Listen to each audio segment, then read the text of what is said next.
Every morning, millions of people reach for the same molecule. Some call it essential, others call it poison. Some say it's the key to productivity, others say it's destroying your health.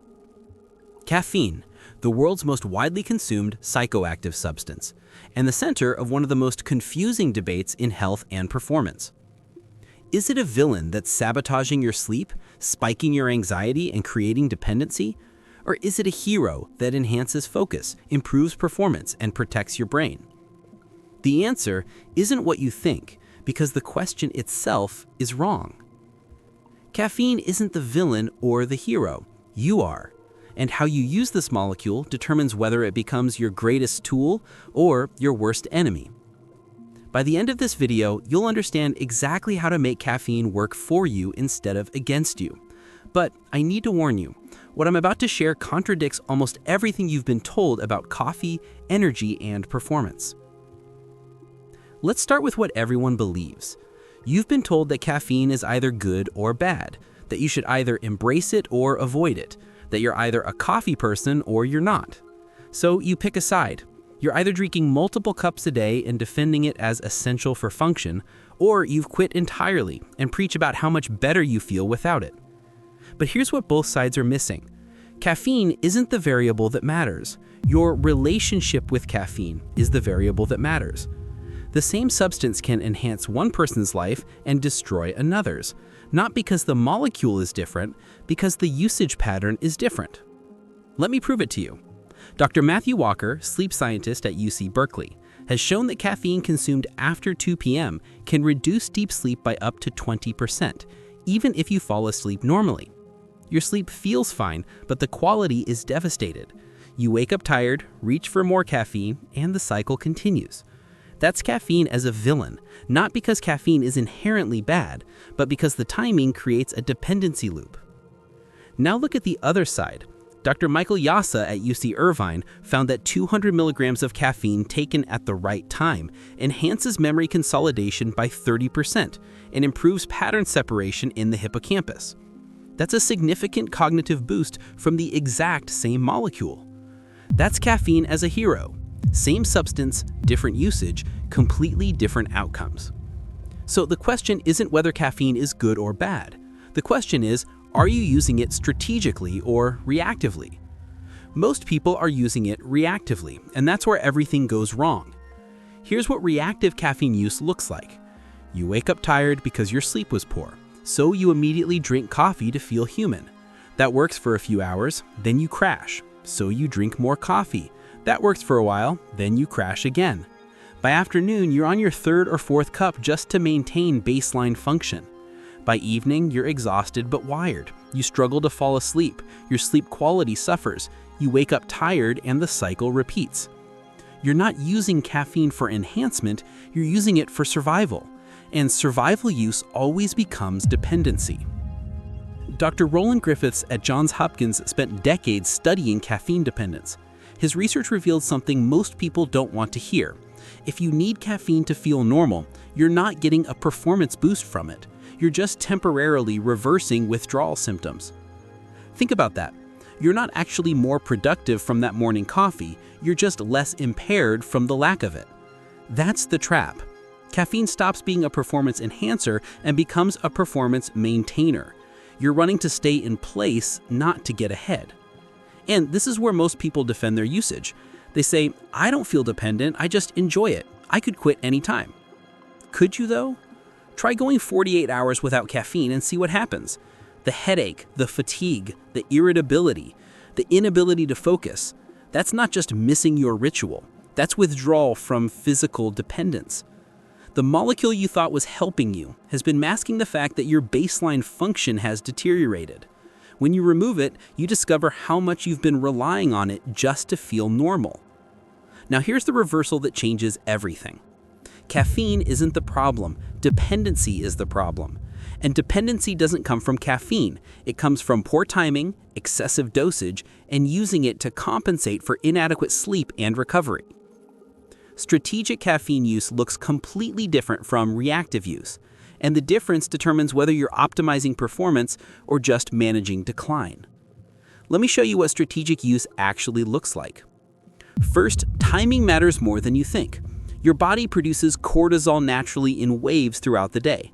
The highest spike is within the first hour of waking. Cortisol is your natural alertness hormone. When you drink coffee immediately upon waking, you're adding caffeine when your cortisol is already elevated. This does three things. It interferes with your natural cortisol rhythm, it builds tolerance faster, and it sets you up for a crash when both the caffeine and cortisol wear off simultaneously. Dr. Stephen Miller's research on chronopharmacology shows that the optimal time for caffeine is 90 to 120 minutes after waking, when your cortisol naturally starts to dip. This extends your alertness without disrupting your natural rhythm. That simple timing shift can eliminate the mid-morning crash that most people experience and reduce the total amount of caffeine you need throughout the day. Second, dosage is where most people go wrong. The effective dose for cognitive enhancement is around 1 to 3 milligrams per kilogram of body weight. For most people, that's 100 to 120 milligrams, one strong cup of coffee. But most people are consuming 400 to 600 milligrams per day, sometimes more. That's not enhancement, that's habituation. You need more to feel the same effect, and the side effects compound: anxiety, jitteriness, sleep disruption, dependency. Strategic users stick to the minimum effective dose, not because more doesn't work, but because more creates tolerance and side effects that negate the benefits. And third, and this is critical, strategic users cycle off regularly. Not because they're afraid of caffeine, but because they understand that tolerance is inevitable with daily use. Dr. Harriet DeWitt's research on stimulant tolerance shows that even short breaks reset sensitivity. 2 to 3 days completely caffeine-free every few weeks is enough to prevent tolerance buildup and maintain the cognitive benefits. Most people never do this because they're dependent. They can't function without it, so they keep using more to chase the same effect, and the benefits diminish while the side effects increase. Fourth, strategic users optimize their sleep first. They understand that caffeine can't fix inadequate sleep. If you're using caffeine to compensate for poor sleep, you're creating a downward spiral. Sleep deprivation increases adenosine buildup in the brain. Caffeine temporarily blocks adenosine receptors, which is why it makes you feel alert. But when the caffeine wears off, all that accumulated adenosine crashes down on you at once. That's the caffeine crash. The only way to actually clear adenosine is through quality sleep. So if you're using caffeine to function on insufficient sleep, you're just postponing the inevitable crash and making tomorrow worse. Strategic users protect their sleep ruthlessly. No caffeine after 2 p.m., period. They'd rather have slightly lower afternoon energy than devastated sleep quality. Finally, strategic users understand that caffeine is a tool for specific situations, not a baseline requirement. They use it when they need enhanced focus for cognitively demanding work, when they need sustained attention for important tasks, when they need that extra edge for performance. They don't use it just to feel awake, they use it to perform above baseline. And here's what happens when you shift from reactive to strategic use. Your baseline energy improves because you're no longer trapped in the dependency cycle. You sleep better, you recover better, you need less caffeine to function. When you do use caffeine strategically, you actually feel the enhancement. It's not just reversing withdrawal, it's genuinely improving your performance above your natural baseline. Your anxiety decreases because you're not constantly flooding your system with stimulants. Your sleep quality improves because you're not disrupting your adenosine system. Your mood stabilizes because you're not on the cortisol roller coaster. And paradoxically, you become more productive, not from using more caffeine, but from using less better. So here's the framework for strategic caffeine use that actually works. Rule 1. Wait 90 to 120 minutes after waking before your first dose.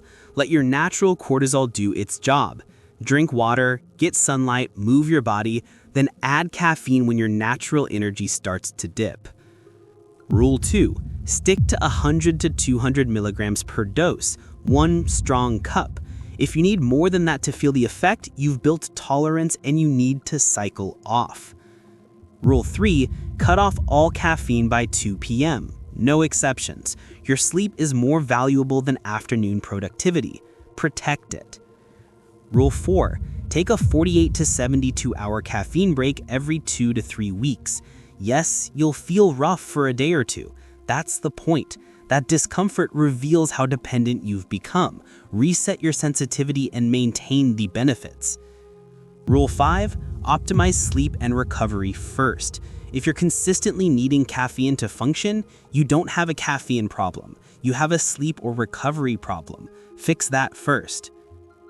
Now, here's what I need you to understand. This isn't about demonizing caffeine. Caffeine is one of the most well-researched performance enhancers available. The cognitive benefits are real. The neuroprotective effects are legitimate. The performance enhancement is measurable. But those benefits only exist when you're using it strategically, not reactively. When you're enhancing from a solid baseline, not compensating for a deteriorated one. The people who get the most from caffeine aren't the ones who use it most. They're the ones who use it best.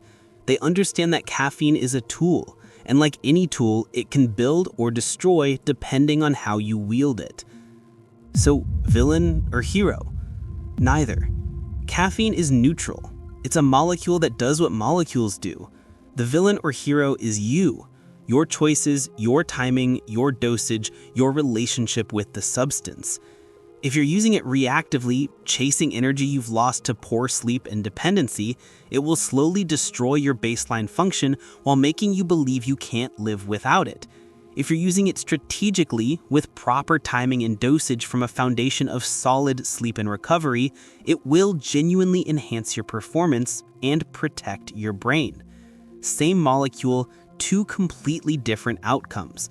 The difference is you. If you've been on the reactive caffeine train and you're realizing this describes you, I'm curious what your relationship with caffeine actually looks like. Not what you wish it was, what it actually is. Sometimes just seeing the pattern clearly is the first step to changing it. And if you want more content that cuts through the noise and gives you the actual science on how to optimize your performance without the usual biohacking nonsense, subscribe, because that's what this channel does. No hype, just what actually works. Caffeine isn't the villain. Dependency is. And dependency is optional. See you in the next video.